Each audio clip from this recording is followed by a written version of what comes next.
In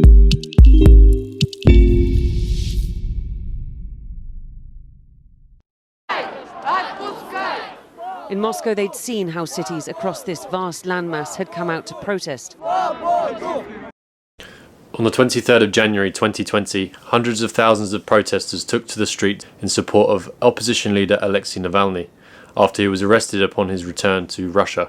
Navalny had previously spent time in Germany recovering from his poisoning by a nerve agent on the 20th of August 2020, an act which he claims was committed by Putin as revenge for exposing corruption in the upper echelons of the Kremlin. Over 3,000 people were arrested, including journalists. Sky News were quick to report on the excessive force used by the police. But my question to Sky News is, when will you give equal reporting on the same issues in the UK? His key ally, Lyubov Sobol, arrested as she spoke to the crowds. The unnecessary use of police force against peaceful protesters.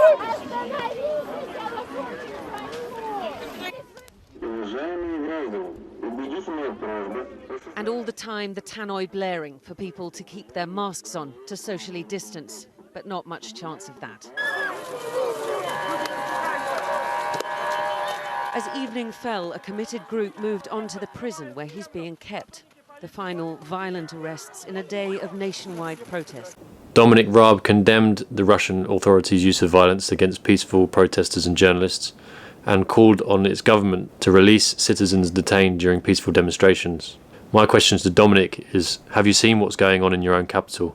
Will you condemn the same action taken by British police against peaceful demonstrators? And what will you do to ensure your high standards of freedom are upheld in this country? I want to see an NUJ press card, otherwise you need to go home.